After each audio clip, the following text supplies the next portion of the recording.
여러분, 잠깐만요.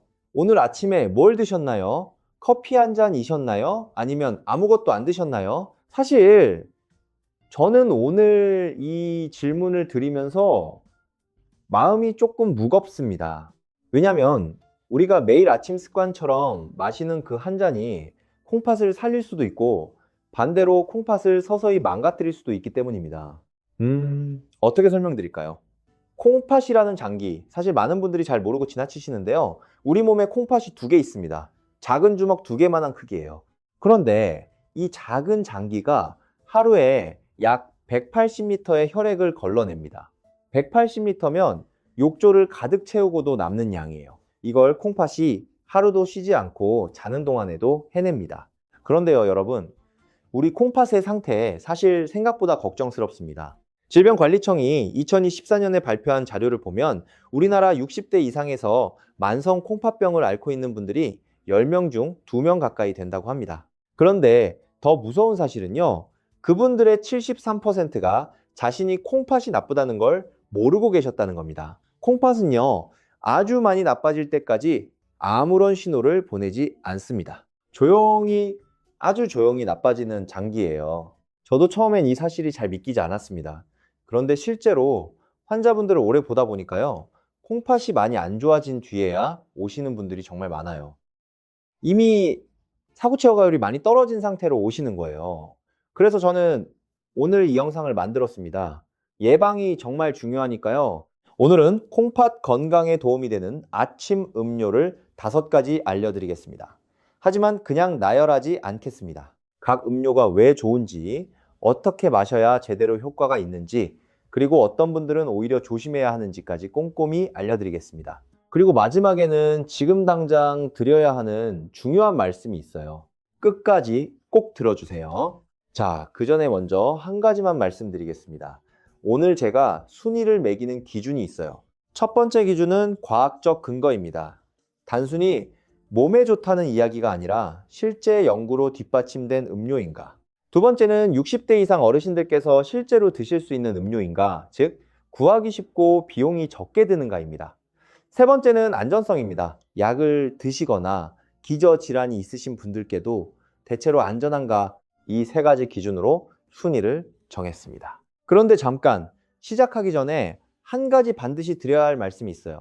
오늘 이 음료들은 일반적으로 건강한 어르신들을 기준으로 말씀드리는 거예요. 만약 이미 콩팥 기능이 많이 떨어져 있거나 투석 치료를 받고 계신 분들은 반드시 담당 선생님과 상의하신 후에 드셔야 합니다. 수분 제한이 필요하신 분들도 있거든요. 이 점 꼭 기억해 주세요. 그리고 오늘 여러분께 한 가지 여쭤볼게요. 지금 마음속으로 생각해 보시겠어요? 아침에 가장 먼저 뭘 드시나요? 따뜻한 물인가요? 커피인가요? 아니면 아무것도 안 드시고 그냥 아침을 걸으시나요? 잠시 후에 그 답이 여러분께 왜 중요한지 말씀드리겠습니다. 자, 이제 5위부터 시작하겠습니다. 5위는 따뜻한 레몬수입니다. 네, 의외로 간단한 것이 5위라서 놀라신 분도 계시겠죠? 저도 처음엔 그랬어요. 이게 정말 효과가 있을까 싶었는데요. 실제 데이터가 있습니다. 레몬에는 구연산이 풍부합니다. 구연산, 어려운 말 같지만 간단히 설명드릴게요. 소변 속에 있는 칼슘 성분이 뭉쳐서 돌처럼 굳는 게 신장 결석이잖아요. 구연산은 이 칼슘 성분에 달라붙어서 결석이 만들어지는 걸 막아줍니다. 마치 석회 침전물이 달라붙기 전에 미리 닦아내는 세정제 같은 역할이에요. 대한비뇨의학회에서도 레몬수 섭취가 소변 내 구연산 수치를 의미 있게 높여 신장결석 예방에 효과가 있다고 권고하고 있습니다. 특히 반복적으로 결석이 생기는 분들께요. 그리고 레몬에 들어있는 비타민C는요, 콩팥이 혈액을 걸러낼 때 생기는 활성산소를 잡아주는 역할을 합니다. 활성산소가 콩팥세포를 산화시켜서 손상시키는데 비타민C가 그걸 방어해주는 거예요. 실제 사례를 하나 말씀드릴게요. 부산 남구에 사시는 이정분 어르신, 올해 69세이시고 올해 구내식당 일을 하셨던 분이에요. 수년간 신장결석이 재발해서 많이 고생하셨어요. 여러 가지를 시도해 보셨는데 큰 효과가 없으셨대요. 그러다 아침마다 따뜻한 레몬수를 드시기 시작하셨어요. 반개 분량의 레몬즙을 따뜻한 물에 타서 아무것도 먹기 전 공복이에요. 7개월쯤 후에 검사를 받으셨는데 소변 속 구연산 수치가 확실히 올라갔고 그 이후로 결석이 다시 생기지 않았다고 하셨어요. 어르신께서 이렇게 간단한 게 이렇게 효과가 있을 줄 몰랐다라고 하셨는데 저도 정말 기쁜 마음으로 들었습니다. 어떻게 드시면 될까요? 방법은 정말 간단합니다. 신선한 레몬 반 개를 짜서요. 너무 뜨겁지 않은 미지근한 물에 타세요. 마치 목욕물 온도 정도라고 생각하시면 돼요. 그리고 식사 전 공복에 천천히 드세요. 여기서 꼭 지켜주셔야 할 게 하나 있어요. 설탕은 절대 넣지 마세요. 설탕을 넣으면 혈당이 올라가고 그게 오히려 콩팥의 혈관을 손상시켜요. 당뇨가 있으신 분들은 특히 더 중요합니다. 그리고 레몬병에 든 것 있잖아요. 시중에서 파는 레몬즙 말이에요. 좀 더 편하긴 한데요. 가능하면 생레몬을 쓰시는 게 좋아요. 방부제나 첨가물이 없거든요. 혹시 역류성 식도염이 있으신 분들은요. 공복에 신 음료가 불편하실 수 있어요. 그런 분들은 식사 직후에 드시거나 농도를 더 묽게 해서 드시는 걸 권해드립니다. 레몬수 생각보다 정말 쉽죠? 이게 5위예요. 이제 4위로 가보겠습니다. 4위는 무가당 크랜베리 주스입니다. 이거 의외라고 생각하신 분 많으시죠? 실은 저도 처음엔 그랬어요. 크랜베리가 콩팥에 좋다는 건 막연히 들어보셨을 수도 있는데요. 왜 좋은지를 제대로 아시는 분이 많지 않아요. 크랜베리에는 프로안토시아니딘이라는 성분이 들어있어요. 어려운 이름이죠? 그냥 이렇게 이해하시면 돼요. 우리 소변이 지나가는 통로, 그 벽면에 대장균 같은 세균이 붙으려고 하잖아요. 이 성분이 세균이 벽에 달라붙지 못하도록 막아주는 역할을 해요. 마치 벽에 투명한 코팅을 해서 먼지가 안 붙게 하는 것처럼요. 세균이 붙지 못하면 그냥 소변이랑 같이 밖으로 나가버려요. 요로 감염이 자꾸 반복되시는 분들 계세요? 이건 정말 중요한 문제예요. 요로 감염이 반복되면 콩팥까지 염증이 올라갈 수 있거든요. 쪽다리 하나를 넘어 콩팥에 세균성 염증이 생기면 콩팥 기능이 서서히 나빠질 수 있어요. 그래서 요로 감염을 줄이는 게 장기적으로 콩팥 건강에 도움이 됩니다. 그런데 여기서 정말 중요한 말씀 드려야 해요. 시중에 파는 크랜베리 주스의 대부분은요, 설탕이 엄청나게 많이 들어가 있어요. 당분이 많은 음료는 오히려 혈당을 올리고 콩팥 혈관에 해가 돼요. 그 좋은 프로안토시아니딘을 다 무효화시켜버리는 거예요. 반드시 무가당 제품을 고르셔야 해요. 우리나라 마트에서도 이제 무가당 크랜베리 음료를 구하실 수 있어요. 맛이 너무 진하다고 느끼시면 물에 3대1 정도로 희석해서 드세요. 한 번에 많이 드시는 것보다 일주일에 서너 번 소주잔 기준으로 2잔 정도가 적당해요. 전주에 사시는 윤옥남 어르신, 72살이시고 예전에 초등학교 선생님을 하셨던 분인데요. 수년째 방광염이 재발해서 항생제를 반복적으로 드셨었어요. 무가당 크랜베리 음료를 물에 희석해서 일주일에 4번씩 드시기 시작하셨는데 그 다음 해에는 방광염이 거의 한 번밖에 안 왔다고 하셨어요. 이렇게 자연스러운 방법이 있었는데 몰랐다라고 하시더라고요. 단 주의할 점이 있어요. 혈액희석제 와파린이나 아스피린 같은 약을 드시는 분들은요. 크랜베리가 약 성분의 흡수에 영향을 줄 수 있어서요. 반드시 담당 선생님께 먼저 여쭤보시고 드세요. 이 점은 꼭 기억해 주시기 바랍니다. 자, 3위로 넘어가겠습니다. 3위는 녹차입니다. 우리 한국 분들에게 가장 친숙한 음료 중 하나죠. 그런데 녹차가 왜 콩팥에 좋은지 그 이유를 정확히 아시는 분은 많지 않아요. 오늘 제대로 알려드리겠습니다. 녹차에는 카테킨이라는 항산화 성분이 들어있어요. 이 카테킨이 하는 일이 크게 2가지예요. 첫 번째, 콩팥에 만성 염증을 가라앉혀 줍니다. 콩팥이 서서히 나빠지는 가장 큰 이유 중 하나가 만성 염증이에요. 마치 집안에 조용히 번지는 불씨처럼 느리지만 지속적으로 콩팥 세포를 손상시키는 거예요. 카테킨이 이 염증을 줄여주는 역할을 합니다. 2번째, 혈압을 낮추는 데 도움을 줍니다. 이게 왜 중요하냐면요. 고혈압이 만성 콩팥병의 2번째로 큰 원인이거든요. 당뇨 다음으로요. 혈압이 높은 상태가 오래 지속되면 콩팥의 작은 혈관들이 점점 좁아지고 딱딱해져서 콩팥 기능이 나빠집니다. 녹차가 혈관을 살짝 이완시켜서 혈압을 낮추는 데 도움을 주니까요. 콩팥을 지키는 간접적인 역할을 하는 거예요. 그리고 한 가지 더 말씀드릴게요. 녹차가 소변 내 수산염 수치를 낮춰준다는 연구가 있어요. 수산염이 높으면 수산칼슘 결석이 생기기 쉬운데 녹차가 이걸 낮춰준다는 거예요. 결석 예방 효과가 있다는 이야기입니다. 이 3가지 이유 때문에 녹차가 3위입니다. 그런데 마시는 방법이 생각보다 중요해요. 잘못 마시면 좋은 성분이 다 파괴되거든요. 끓는 물을 바로 부으시면 안 됩니다. 카테킨이 고온에서 쓴맛이 강해지고 일부 성분이 파괴돼요. 끓인 물을 한 3분 식히신 다음에 그때 녹차를 넣어서 2분에서 3분 우리세요. 그리고 설탕은 넣지 마세요. 레몬을 한 조각 넣으면 어떨까요? 사실 좋아요. 비타민C가 카테킨 흡수를 더 잘 되게 도와줍니다. 녹차와 레몬의 조합, 콩팥에는 꽤 훌륭한 조합이에요. 하루에 한두 잔이면 충분합니다. 그 이상 드시면 카페인 때문에 오히려 수면을 방해할 수 있어요. 그리고 철분 흡수를 방해할 수 있으니 철분 결핍이 있으신 분들은 식사 중에 마시는 건 피하세요. 창원에 사시는 강성민 어르신, 70살이시고 예전에 버스 회사에서 기사로 일하셨던 분인데요. 혈압도 약간 높으셨고 콩팥 수치도 걱정된다고 하셨어요. 매일 아침 제대로 우린 녹차를 한 잔씩 드시기 시작하셨는데요.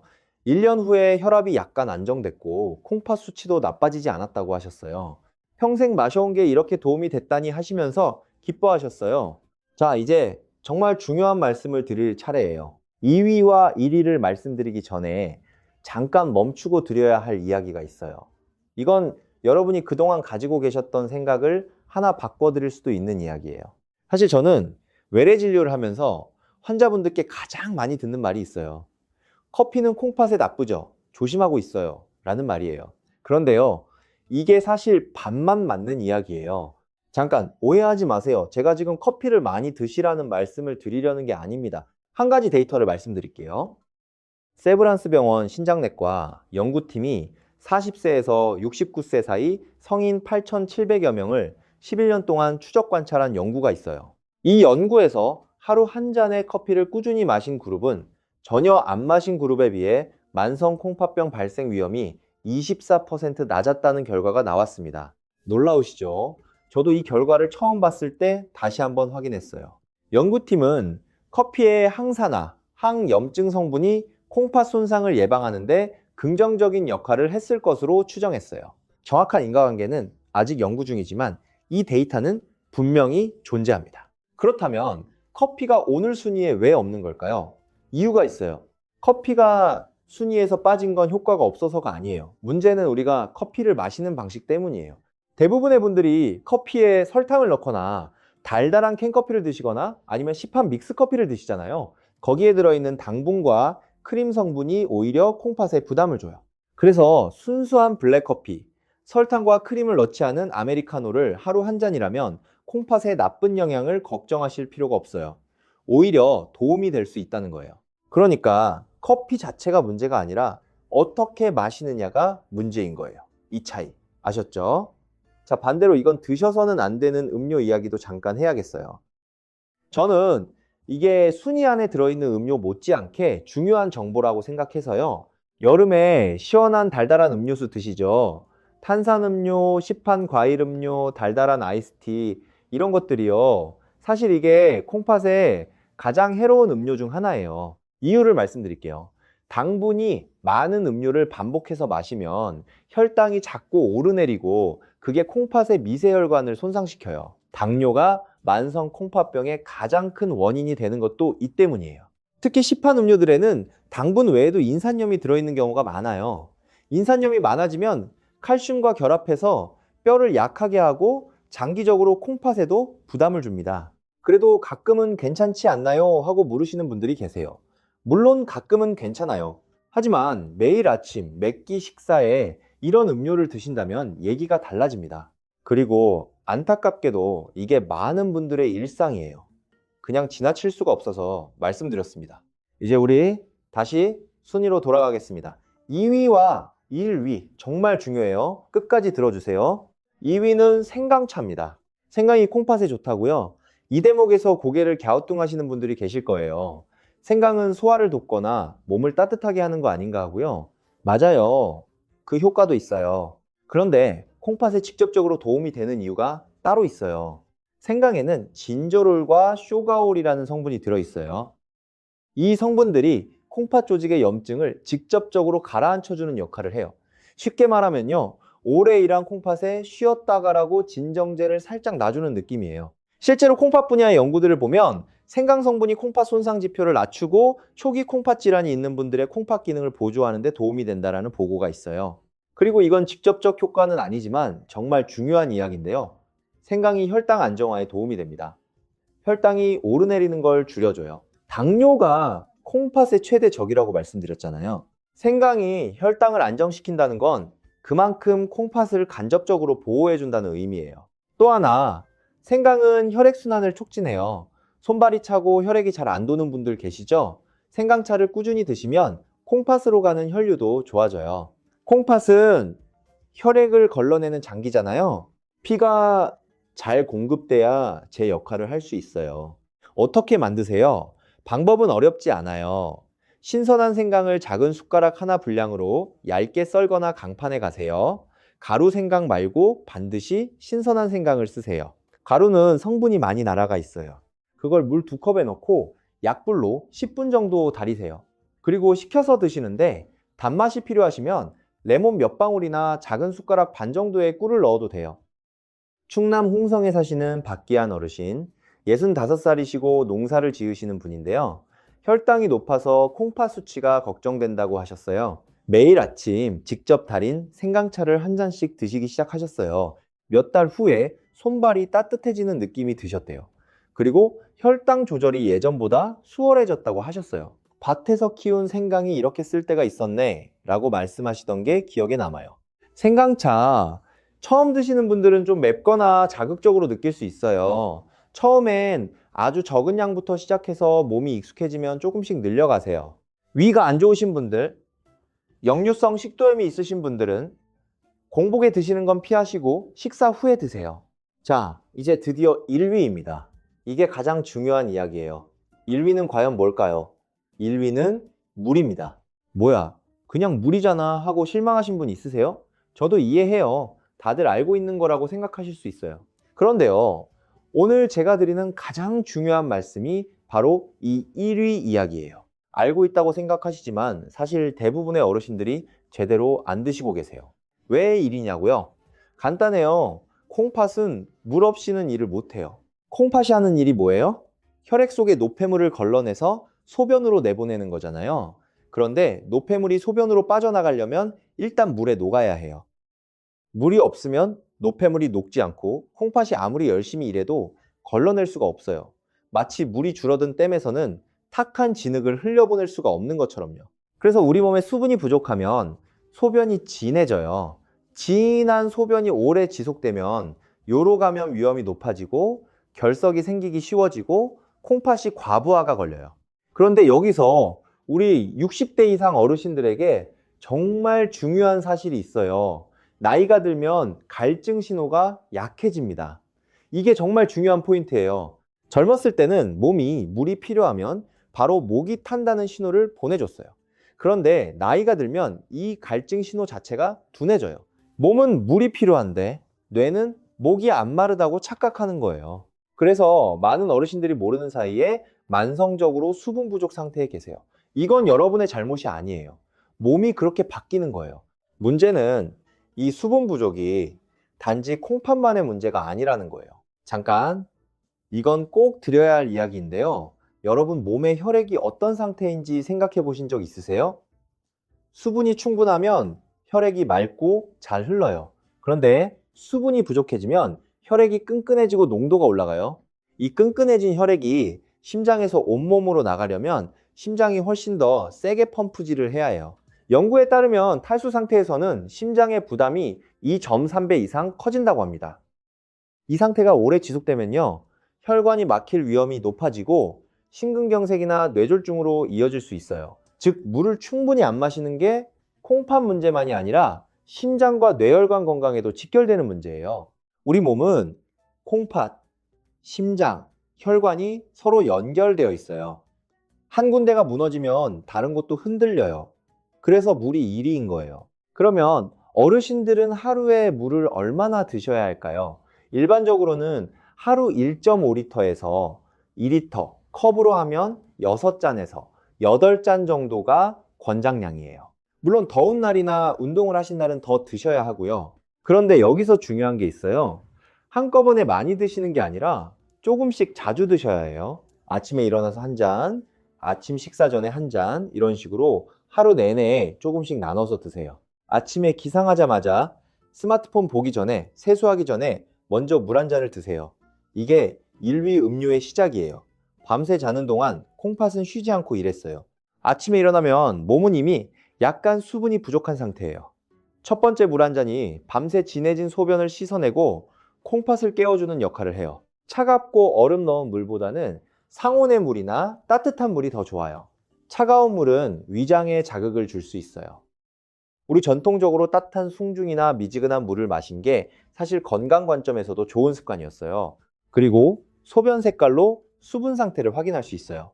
소변이 연한 노란색이면 수분이 충분한 거예요. 소변이 짙은 노란색이나 갈색에 가까우면 물이 부족하다는 신호예요. 오늘부터 화장실 가실 때 한번 봐주세요. 아주 간단한 건강 체크 방법이에요. 자, 그런데 이제 정말 중요한 이야기를 드려야 해요. 특히 고혈압약이나 이뇨제를 드시는 분들은 꼭 들어주세요. 이뇨제는 소변을 많이 내보내는 약이에요. 그래서 이뇨제를 드시는 분들은 더 많은 물을 드셔야 탈수를 막을 수 있어요. 그런데 이뇨제를 드시면서 물을 너무 적게 드시면 혈압이 갑자기 떨어질 수 있어요. 어르신들에게 이건 낙상사고로 이어질 수 있어서 정말 위험해요. 반대로요, 이미 콩팥 기능이 많이 떨어진 분들, 사구체 여과율이 많이 낮으신 분들은 오히려 수분을 제한해야 할 수도 있어요. 콩팥이 많이 약해지면 물을 충분히 배출하지 못해서 몸이 붓고 혈압이 올라갈 수 있거든요. 그러니까 이미 콩팥 질환이 진행된 분들이나 심장 질환이 있으신 분들은 반드시 담당 선생님께 하루 적정 수분 섭취량을 여쭤보세요. 선생님, 저는 하루에 물을 얼마나 마셔야 하나요? 이 한 가지 질문을 꼭 드려보세요. 이제 한 가지, 어르신들이 물 마시기를 자꾸 잊어버리시는 경우가 많아요. 특히 날씨가 서늘한 가을, 겨울에는요. 더운 여름엔 땀이 나니까 물이 생각나는데 쌀쌀할 때는 더 안 생각나거든요. 그런데 실내 난방이 켜지면 실내가 건조해져서 오히려 수분 증발이 더 많이 일어나요. 목이 안 마르다고 느껴도 몸은 수분을 잃고 있는 거예요. 그래서 제가 환자분들께 드리는 팁이 있어요. 침대 옆이나 화장실에 물 한 잔을 미리 갖다 놓으세요. 눈에 보여야 마시게 되거든요. 그리고 가능하면 식사할 때마다 물 한 잔을 옆에 놓고 드세요. 이렇게 습관하면 잊어버리는 걸 많이 줄일 수 있어요. 경북 안동에 사시는 김말순 어르신, 73살이시고 손주들과 함께 사시는 분인데요. 목이 안 마르니까 물 마실 생각을 안 하셨대요. 어느 날 발이 많이 부어서 오셨는데 검사해보니까 수분이 많이 부족하고 콩팥 수치도 올라가 있었어요. 아, 이건 정말 안타까웠어요. 이분께 침대 옆에 물 한 잔 갖다 놓는 습관을 알려드렸더니 이런 간단한 것도 몰랐네요 라고 하시더라고요. 지금은 매일 물 6잔 이상 드시고 계세요. 물, 정말 아무것도 아닌 것 같지만 가장 중요한 이유가 있어요. 돈도 안 들고 집에 항상 있고 바로 시작할 수 있어요. 바로 오늘 아침부터요. 자, 오늘 알려드린 5가지 한번 정리해 드릴게요. 5위는 따뜻한 레몬수였어요. 구연산이 결석을 막아주고 비타민C가 콩팥 세포를 보호해줘요. 아침 공복에 생레몬 반개, 설탕 없이요. 4위는 무가당 크랜베리 주스였어요. 요로 감염을 반복적으로 막아주는 역할을 해요. 반드시 무가당으로 물에 희석해서 일주일에 3번에서 4번 드세요. 3위는 녹차였어요. 카테킨이 콩팥 염증을 가라앉히고 혈압을 낮추는 데 도움을 줘요. 너무 뜨거운 물은 쓰지 마시고 하루 한두 잔이면 충분해요. 2위는 생강차였어요. 콩팥의 염증을 직접 줄여주고 혈당 안정과 혈액순환에 도움이 돼요. 신선한 생강을 달여서 드세요. 그리고 1위는 물이었어요. 모든 것의 기본이에요. 아침에 일어나 가장 먼저 드시는 게 중요하고 하루 6잔에서 8잔을 조금씩 나눠 드세요. 소변 색깔로 매일 확인하세요. 여러분, 오늘 알려드린 5가지 음료가 전부 비슷해 보이실 수도 있어요. 하지만 모두 콩팥을 지키는 방식이 달라요. 레몬수는 결석 예방, 크랜베리는 감염 차단, 녹차는 염증 억제와 혈압, 생강차는 염증과 혈당, 물은 전체 시스템의 기반이에요. 한 가지만 선택하실 필요 없어요. 여러 가지를 번갈아 드셔도 되고 그날그날 드시기 편한 것부터 시작하시면 돼요. 그리고 오늘 제가 중간에 말씀드린 것도 기억해 주세요. 블랙커피 하루 한 잔은 실제로 만성 콩팥병 위험을 낮췄다는 데이터가 있어요. 설탕 없이 드시는 거라면 지나치게 죄책감 느끼실 필요 없어요. 반대로 달달한 음료수, 인스턴트 주스, 이런 것들은 정말 조심하셔야 해요. 콩팥의 조용한 적이에요. 자, 지금 이 영상을 끝까지 보신 여러분께 한 가지 부탁드리고 싶은 게 있어요. 오늘 배운 것 중 딱 하나만 내일 아침에 해보세요. 딱 하나면 됩니다. 아침에 일어나자마자 물 한 잔 마시기, 그것 하나면 돼요. 그게 시작이에요. 사실 콩팥 건강은 어느 날 갑자기 좋아지거나 나빠지는 게 아니에요. 매일 아침 작은 선택들이 10년 후 콩팥의 상태를 만들어요. 그게 오늘 제가 이 영상을 만든 이유예요. 그동안 바쁘게 사시면서 내 몸 챙길 여유가 없으셨을 수 있어요. 자식들 키우느라, 가정 지키느라 정말 열심히 사셨잖아요. 이제 조금은 여러분 자신을 위한 시간이에요. 작은 습관 하나가 여러분의 건강을 지키고 더 오래 가족들과 함께 건강하게 지낼 수 있게 해줄 거예요. 오늘 영상이 조금이라도 도움이 되셨다면 좋아요와 구독 눌러주세요. 더 많은 분들께 이 정보가 전달될 수 있어요. 그리고 주변에 콩팥 건강이 걱정되는 가족이나 지인분이 계시면 이 영상을 공유해주세요. 댓글에 오늘부터 물부터 마실게요 라고 한번 써주세요. 그 한 줄이 정말 큰 격려가 됩니다. 오늘 함께 해주셔서 진심으로 감사합니다. 우리 콩팥, 우리 몸, 우리 가족을 위해서 오늘부터 한 잔씩 챙겨 드세요. 건강하고 활기찬 매일이 되시길 바랍니다. 사실 오늘 영상을 준비하면서 제가 외래에서 가장 많이 받는 질문들을 생각해 봤어요. 그 질문들 중에 정말 많은 분들이 오해하고 계신 것들이 있어서 그냥 넘어갈 수가 없었어요. 조금 더 시간을 내서 말씀드릴게요. 첫 번째 질문이에요. 선생님, 한약을 오래 먹으면 콩팥에 정말 안 좋은가요? 이 질문 정말 많이 받아요. 결론부터 말씀드릴게요. 한약이 무조건 안 좋다고 볼 수는 없어요. 하지만 일부 한약재에는 아리스톨로크산이라는 성분이 들어있는데 이 성분이 콩팥 세포에 독성을 가질 수 있다는 연구들이 있어요. 특히 목통이나 방귀 같은 특정 약재들이요. 그렇다고 한약을 전부 끊으시라는 말씀이 아니에요. 하지만 장기간 복용하실 때는 반드시 주기적으로 콩팥 기능 수치인 크레아티닌이나 사구체 여과율을 체크하셔야 해요. 그리고 한방과 양방 선생님 모두께 지금 어떤 걸 드시고 있는지 말씀해 주시는 게 좋아요. 한방과 양방 치료를 동시에 받으시는 분들이 많으시잖아요. 두 번째 질문이에요. 물을 많이 마시는데도 콩팥 수치가 왜 안 좋아지는 거예요? 이 질문도 참 자주 받아요. 물을 많이 드신다고 해서 콩팥 수치가 바로 좋아지는 건 아니에요. 콩팥 수치인 크레아티닌이나 사구체 역과율은 콩팥의 기능 자체를 보는 거거든요. 수분을 잘 드시는 건 콩팥이 더 나빠지는 걸 막아주는 거예요. 이미 나빠진 콩팥을 단번에 회복시켜주는 음료는 없어요. 그러니까 오늘 알려드린 음료들은 치료가 아니라 예방과 보호라고 생각하세요. 세 번째 질문이에요. 고혈압 약 먹고 있는데 녹차 마셔도 되나요? 고혈압 약 드시는 분들이 녹차 드시는 건 일반적으로 괜찮아요. 단, 녹차에 카페인이 있으니까 너무 많이 드시면 심장 두근거림이나 혈압 변동이 있을 수 있어요. 하루 한두 잔이면 충분해요. 그리고 혹시 칼슘길 항제 계열 혈압약 드시는 분들은 자몽을 드시면 안 된다고 들으셨죠? 그것처럼 약과 음료 상호작용이 있을 수 있으니까 드시는 약 목록을 가지고 선생님께 여쭤보시는 게 가장 안전해요. 네 번째 질문이에요. 콩팥의 단백질 섭취는 어떻게 해야 하나요? 이건 영상 주제에서 조금 벗어나지만 정말 중요한 질문이어서요. 콩팥이 정상인 분들은 단백질을 너무 걱정 안 하셔도 돼요. 하지만 이미 콩팥 기능이 많이 떨어진 분들, 특히 사구체 역과율이 60 이하인 분들은 단백질 섭취를 줄여야 할 수 있어요.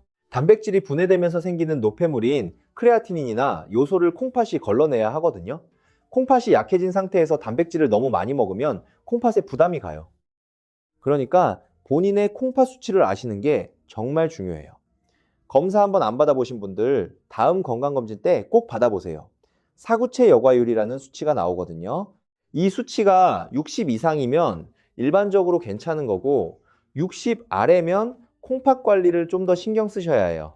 다섯 번째 질문이에요. 녹차가 철분 흡수를 방해한다고 하는데 어르신들한테 괜찮나요? 이것도 중요한 포인트예요. 녹차의 타닌 성분이 철분 흡수를 방해할 수 있어요. 특히 철분 결핍 빈혈이 있으신 분들은 주의하셔야 해요.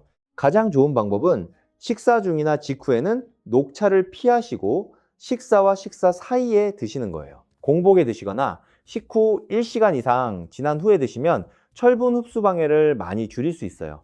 여러분, 이제 정말 마무리를 하기 전에 한 가지 더 말씀드릴게요. 오늘 제가 말씀드린 음료들은 모두 예방과 보호를 위한 거예요. 이미 콩팥에 문제가 생긴 분들께서는 음료만으로 해결되지 않아요. 하지만 아직 콩팥이 괜찮은 분들, 검사해보지 않으신 분들에게는 오늘부터 시작하는 이 작은 습관이 정말 큰 차이를 만들 수 있어요. 특히 당뇨나 고혈압이 있으신 분들은 콩팥 합병증이 올 수 있어서 더욱 중요해요. 당뇨가 있으신 분들은 1년에 한 번 이상 소변의 미세 단백뇨 검사를 받으세요. 이게 콩팥이 손상되기 시작했다는 가장 초기 신호거든요. 이때 발견하면 관리가 가능해요. 우리 몸은 놀랍게도 회복력이 있어요. 콩팥도 마찬가지예요. 적절한 수분과 올바른 음료, 그리고 혈당과 혈압 관리만 잘 해주셔도 콩팥은 버텨줄 수 있어요. 포기하지 마세요. 아직 늦지 않았어요. 우리가 젊었을 때는 내 몸이 다 알아서 해줬잖아요. 일해도 앉아도 물 안 마셔도 버텼죠. 하지만 이제는 우리가 먼저 챙겨줘야 할 때예요. 우리 몸이 이만큼 잘 버텨줬으니까요. 이제는 우리 차례예요. 오늘 알려드린 5가지, 레몬수, 크랜베리, 녹차, 생강차, 그리고 물. 이 중에서 딱 하나라도 내일 아침부터 시작해보세요. 할 수 있어요. 어렵지 않아요. 그리고 그 한 가지가 여러분의 콩팥을, 여러분의 건강을 지켜줄 거예요. 우리 함께 건강해져요. 오늘도 끝까지 함께 해주셔서 감사합니다.